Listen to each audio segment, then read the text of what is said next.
You're listening to Creatives Crushing Anxiety, the podcast for online business creatives looking to minimize their anxiety and maximize their productivity through systems organization and time management. I'm your host, Dia Darling. Let's do this.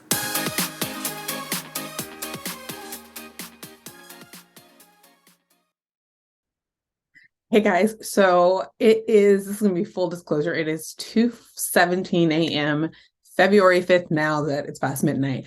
And I was in the shower and this episode just came into me and I was like, I gotta go record this right now and just talk about this because it brought up something that was really interesting to me, and it also gave me some other ideas. But a lot of times I listen to music while I'm in the shower. Don't worry, it's on my Alexa that's far, far away from the tub. Gotta love that technology. And the song Numb Little Bug came on.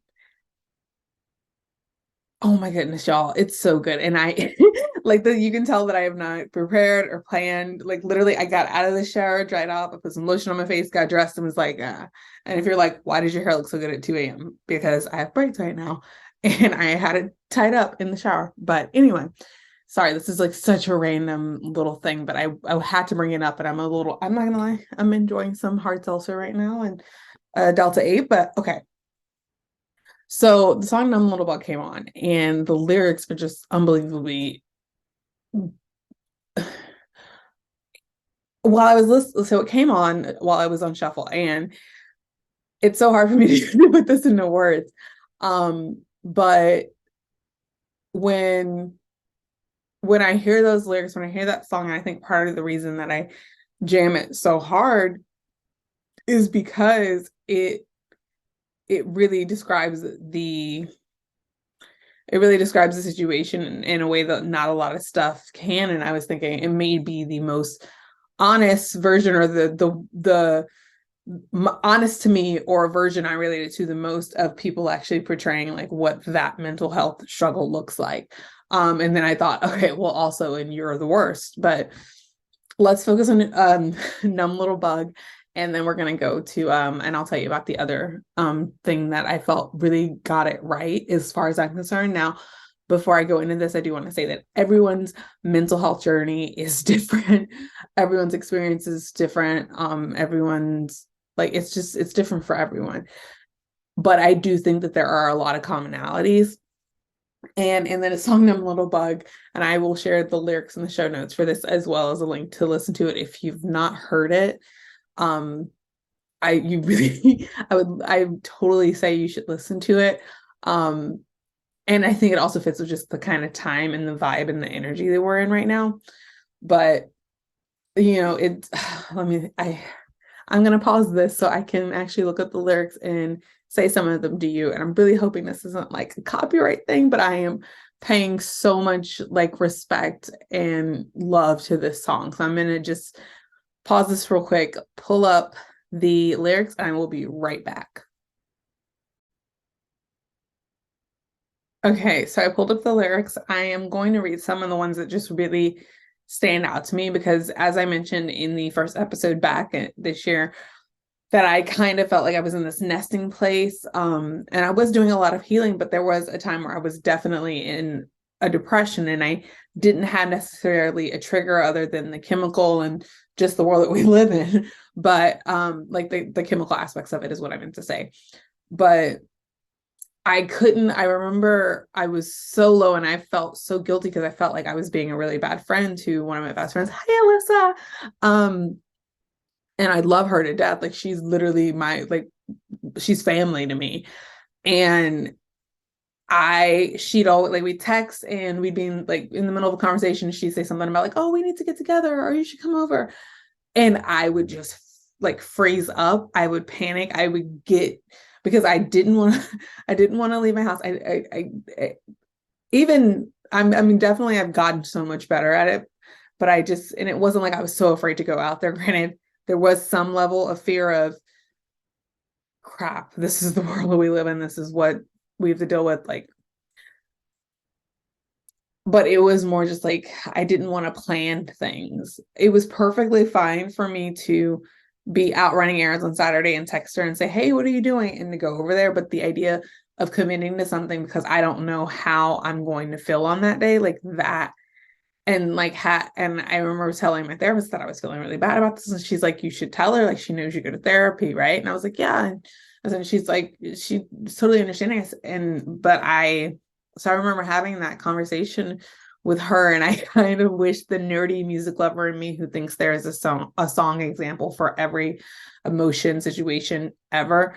I wish that, and this song's been out. I don't even know how long it came out, sometime last year, but I just recently heard it in maybe like the last month. And it's pretty much been on repeat since then. Actually, it's probably been more like 2 weeks. And I know all the words now, but of course I can't think of them because of the hard seltzers. Okay. If it came on, I could sing it. So I wish that I would have had this song in that situation to explain it to her. The song starts with, and it's Em Beihold, and I will go extra like Gucci on this, even though it was going to be a mini-sode. I'm in like, I will find the pronunciation of her name and put it on the screen so you guys know what in the world I'm talking about. But I don't feel a single thing. Have the pills done too much? Haven't caught up with my friends in weeks, and now we're out of touch. Do you ever get a little bit tired of life, like you're not really happy, but you don't want to die? That, oh my goodness, like I could go so in depth with the, like, you're not really like you're tired of life, but you don't want to die. It's like, I know I'm like, I want to be here, but not like this. And like just the way that she said it was, it was genius. Like you're hanging by a thread, but you gotta survive because you gotta survive. That right there. Oh my God. So for me, I'm the person who's like, everything's going to work out. And not in this super overly optimistic. It's just like things are gonna be the way they're gonna be. You're gonna deal with it or you're not. And either way, like life goes on.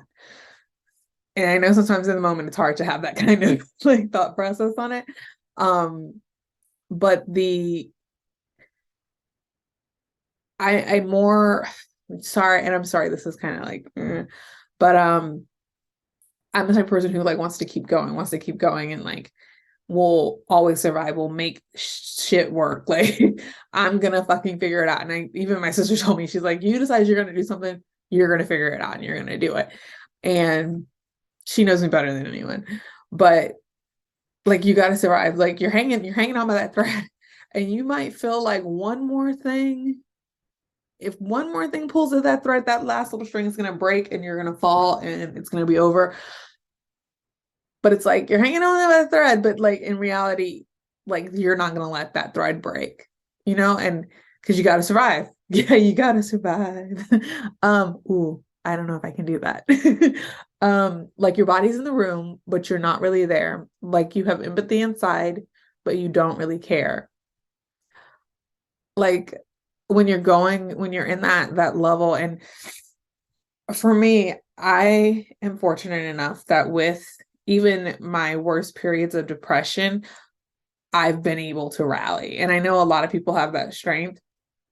And as I said that, I just thought of another TV example or another media example. So I guess I have three that I definitely relate to, but not to the same extent in that last one, I guess. But you just you show up, you do what you got to do, but it's like you have that mask. Have you seen those really kind of cheesy antidepressant booster commercials?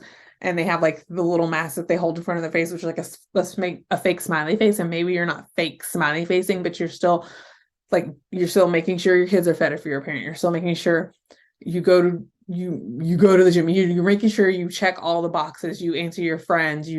You're there for everyone else, but you're also kind of doing the bare minimum, so no one will notice how hard things are for you. And then the next line, like your body's in the room, but you're not really there. So you're going through all of that. I'm sorry, I didn't finish my thought. You're going through all of that, and it's like, okay, I'm doing it, but you don't feel anything about it. Like you don't feel anything but either like sleepiness and despair and like emptiness and like a void. It's not like even you can do like something really big in your career or your business and it's like, yay. And you're like trying, you're maybe putting on that face, but like deep down, you're just kind of like, oh, yeah, whatever. And like that hit home. And then the next line after that is, oh, like you have empathy inside, but you don't really care. And I think that was what was really hard for me because I consider myself a caring person and I worry about people and I think about people and I want to maintain connections with a lot of people. But I know that there would be situations where people would say things to me and maybe they weren't like seriously hurting, but it may have been just like something that was disturbing them. And I'm like, I'm sorry, that's like I feel like that sucks, but like, okay, what do you like? What am I supposed to like? Are you just venting? Like, what am I supposed to do with that? Like, I was in this like just everything was annoying. I didn't want to deal with it, and like it's like I have empathy because I'm a human and I'm not a sociopath, but it was just like I don't care. Like I feel bad for you, I do, but not like it's hard to like the way that she says it is perfect because I feel like I'm making it sound horrible. Um let's see another lyric that I really like. A little bit tired of trying to care when I don't. A little bit tired of quick repairs to cope. And I think that is because I think part of like the healing and everything that I went through last year I was very much like like catching myself trying to be aware of what I was focusing my time on and how I reacted to certain situations, opportunities, and quote unquote accomplishments. But realizing that just some things it's like I should care, or I'd even be like, I would be with a group of people very excited about a goal or something we had accomplished. And I'm like faking like I care, but I really don't give a shit.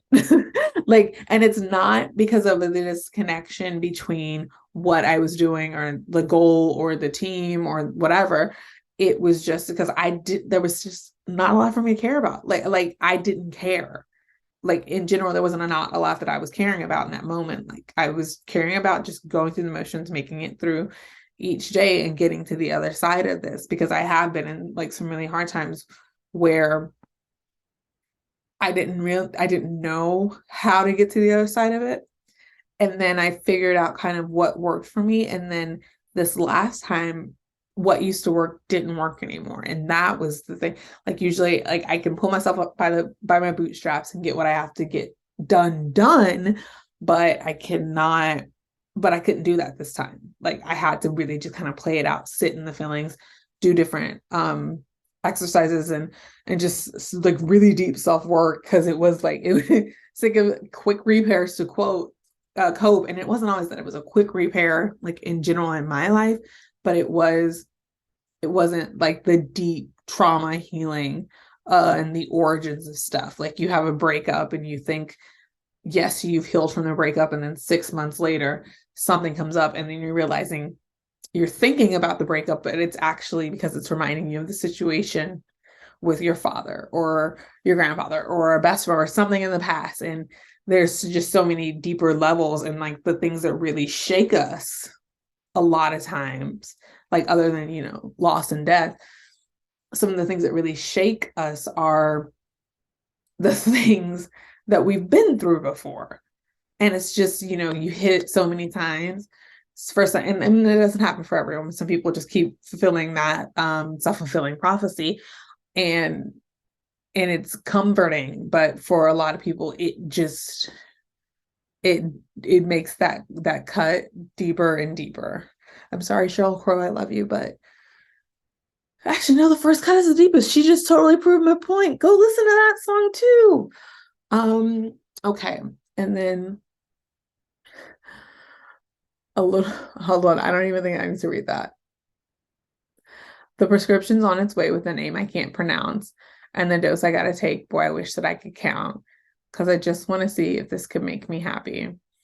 And I think there was something so beautiful about that because I think it really did make it reminded me of when I decided to get on medication, like when therapy was no longer enough and it wasn't serving me where I was at in my life.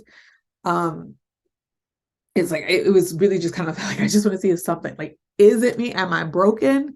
Like, can this help?